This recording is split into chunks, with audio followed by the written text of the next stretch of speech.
جنت کا شوق رکھنے والے ایک 15 سال کے بچے کی سچی واقعہ شیخ عبدالواحد بن زید فرماتے ہیں، ایک مرتبہ ہم نے جہاد کی تیاری کی۔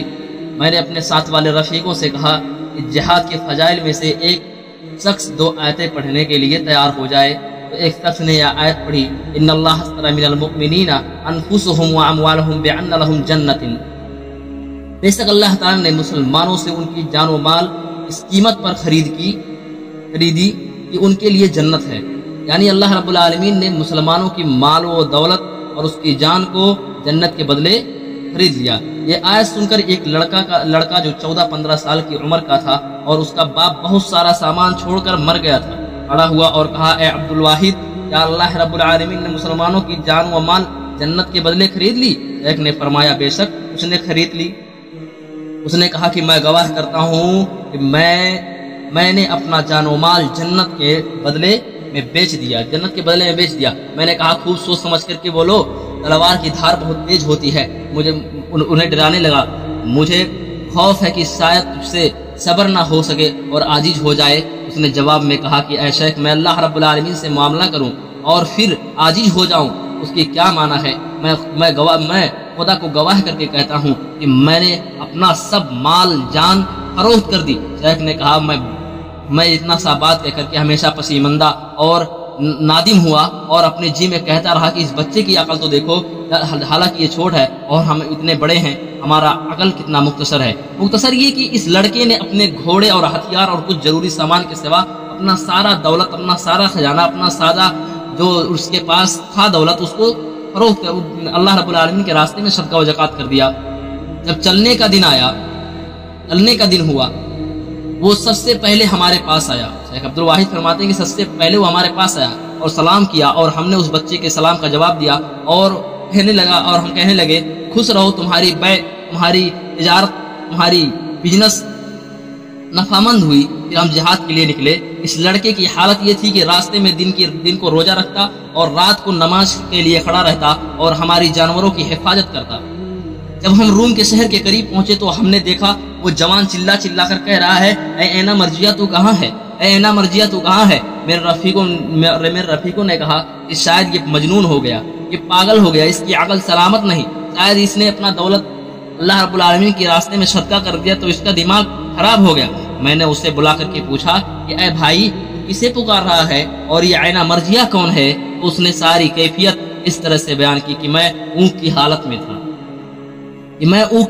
تھا، میرے پاس ایک شخص آیا اور کہا کہ اینا مرجیہ کے پاس چلو۔ میں نے اس کے ساتھ ہو لیا اور اس کے ساتھ چل پڑا۔ وہ مجھے باغ میں لے گیا۔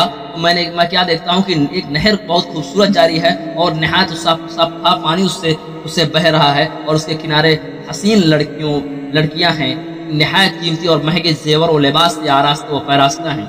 جب انہوں نے مجھے دیکھا تو خوش ہوئی اور آپس میں کہنے لگی کہ اینا مرجیہ کا خاوند ہے۔ میں نے اسے سلام کیا اور سلام کر کے پوچھا کہ تم میں اینا مرجیہ کون ہے؟ تو انہوں نے کہا کہ ہم تو اس کی لونڈیاں ہیں اور بادیاں ہیں، وہ آگے ہے۔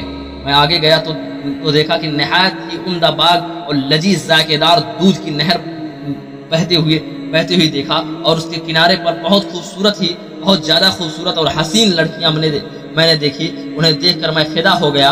وہ مجھے دیکھ کر بہت خوش ہوئی اور کہا کہ یہ اینا مرجیہ کا خاوند ہے۔ میں نے پوچھا کہ وہ کہاں ہے؟ انہوں نے کہا کہ وہ آگے ہے، ہم تو اس کی خدمت کرنے والیاں ہیں، تم آگے جاؤ۔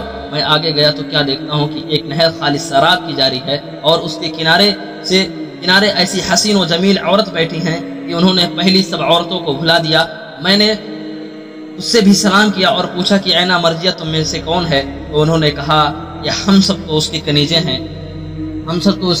ہیں، وہ آگے ہے، تم آگے جاؤ۔ میں آگے گیا تو کیا دیکھتا ہوں کہ ایک چوتھی نہر خالص شہد کی بہتی ہوئی دیکھیے اور اس کے کنارے خوب حسین عورتیں، پچھلی تمام عورتوں سے زیادہ حسین خوبصورت تھی اور اس قدر حسین خوبصورت تھی کہ میں نے انہیں دیکھا تو میں نے پہلی جو عورتیں دیکھی ان کو بلا دیا۔ میں نے ان سے بھی سلام کر کے پوچھا کہ اینا مرجیہ تم میں سے کون ہے؟ انہوں نے کہا کہ اے اللہ کے ولی، ہم تو اس کی لونڈی ہیں، تم آگے جاؤ۔ میں آگے چلا گیا تو کیا دیکھتا ہوں کہ ایک سفید موتیوں کا خیمہ لگا ہوا ہے اور اس کے دروازے پر ایک حسین بہت ہی خوبصورت لڑکی کھڑی ہوئی ہے اور وہ ایسے عمدہ زیور و لباس سے آراستہ و پیراستہ ہے کہ میں نے آج تک کبھی ویسا لباس نہیں دیکھا۔ جب اس نے مجھے دیکھا بہت خوش ہوئی اور خیمے میں پکار کر کہا کہ اینا مرجیہ تمہارا خاوند آ گیا۔ میں جب خیمے کے اندر گیا تو کیا دیکھتا ہوں کہ ایک جڑا ہوا سونے کا تخت بچھا ہوا ہے اور اس پر اینا مرجیہ جلوہ افروز ہے۔ میں اسے دیکھتے ہی فریفتہ ہو گیا اور اس نے دیکھتے ہی کہا کہ مرحبا اے ولی اللہ، اب تمہارا وقت قریب آ گیا۔ میں دوڑا اور چاہا کہ اسے گلے سے لگا لوں۔ اس نے کہا ٹھہرو، وہ وقت ابھی نہیں آیا، اور تمہارے جسم میں ابھی تمہارے روح میں دنیوی حیات باقی ہے۔ آج رات تم یہیں روزہ افطار کرو گے۔ میں یہ خواب دیکھ کر جاگ اٹھا اور اب میری یہ حالت ہے۔ عاشق ہو گیا اس طرح کی جنت کی حور کا یہ عالم اتنی خوبصورت ہوں گی کہ دنیا کا انسان اگر اسے دیکھ لے تو فریفتہ ہو جائے۔ جنت کی حوروں کی خوبصورتی تو یہ ہے کہ اگر وہ اپنی لعاب جو ہے، اپنی تھوک اگر دنیا کی سمندر میں ملا دے، دریا میں ملا دے، تو دنیا کی دریا جو ہے میٹھی ہو جائے، شیریں ہو جائے۔ اتنی شیرین ان کے لعاب میں ہوں گی، ان کے تھوک میں ہوں گی۔ اس نے کہا اب دیکھو میری یہ حالت ہے۔ شیخ عبدالواحد فرماتے ہیں کہ ابھی یہ باتیں ختم ہی ہوئی تھی کہ دشمن کا ایک گروہ آیا اور اس لڑکے نے ہم پر شفقت حاصل کر کے اس گروہ پر حملہ کیا اور 9 کافروں کو مار کر شہید ہو گیا۔ 9 کافروں کو ختم کر دیا اور آخر میں شہید ہوا۔ میں اس کے پاس آیا اور دیکھا خون میں وہ لت پت ہے اور کھکلا کر کے خوب ہنس رہا ہے۔ تھوڑی دیر گزری ہی نہ تھی کہ اس کے روح کفس سے عنصری سے پرواز ہوگی، یعنی اس کے جسم سے پرواز کر گئی اور وہ شہید ہو گیا اور روح اور جنت کی حور سے مل گیا۔ جنت کی حور ایسی خوبصورت ہوں گی میرے بھائیوں، جنت کی نعمتوں میں سے ایک نعمت جنت کی حور ہے۔ جنت اس طرح حسین ہوں گی کہ انسان اس پر فریفتہ ہو جائے۔